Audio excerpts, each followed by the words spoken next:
இன்றே டவுன்லோட் செய்து உங்கள் ஃபேவரட் ஷோக்களை என்ஜாய் பண்ணுங்க. அக்கா, நான் செத்தா கூட பரவாயில்லக்கா. ஆனா உன் கூட பிறந்த பொறுப்புக்காக நான் மத்த எல்லாரையும் விட உன் கூடவே உன் கஷ்ட நஷ்டத்துல கூடவே நின்னவக்கா நானு. உன்னை தனியா விட்டுட்டு போயிட்டா நீ கஷ்டப்படுவேங்கிற ஒரே கவலைதான்க்கா எனக்கு, வேற எதுவுமே இல்ல.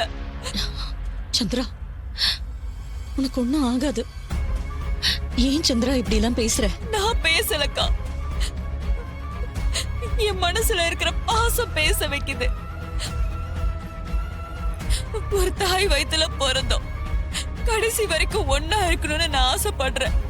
ஆனா என்ன கொல்லணும்னு அவன் நினைக்கிறான், நம்மள பிரிக்கணும்னு அவன் நினைக்கிறான்க்கா.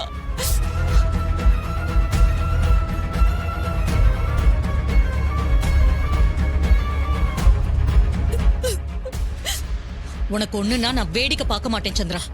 ரொம்ப பயமா இருக்குக்கா. அவன் இதோட நிறுத்த மாட்டான், மேற்கொண்டு ஏதாவது செய்வான்க்கா. அவனை விட்டு வச்சாதானே அவன் அப்படி எல்லாம் செய்வான். இப்பவே போலீஸ் ஸ்டேஷன்ல கம்ப்ளைண்ட் பண்ணி அவனை லாக்அப்ல வைக்கிறேன். கொலை முயற்சின்னு சொல்லி புகார் பண்ணி அவனை உண்டு இல்லைன்னு பண்றேன். வேண்டாங்க்கா, அப்படியெல்லாம் எதுவும் செய்யாத.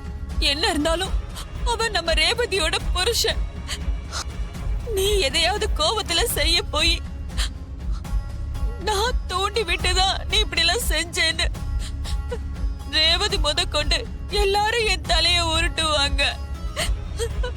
வேண்டாக்கா, வேண்டாம். நீ பேசாம இரு சந்திரா, அதையெல்லாம் நான் பாத்துக்கிறேன். இல்லக்கா, எல்லாரும் என்ன திட்டுவாங்க. அவங்க கிடக்குறாங்க. என் தங்கச்சி மேல ஒருத்தன் கை வைப்பான், அதை பாத்துக்கிட்டு நான் சும்மா இருப்பேனா? இந்த காரியத்துக்கு உண்டான விலையை அவன் கொடுத்துதான் ஆகணும்.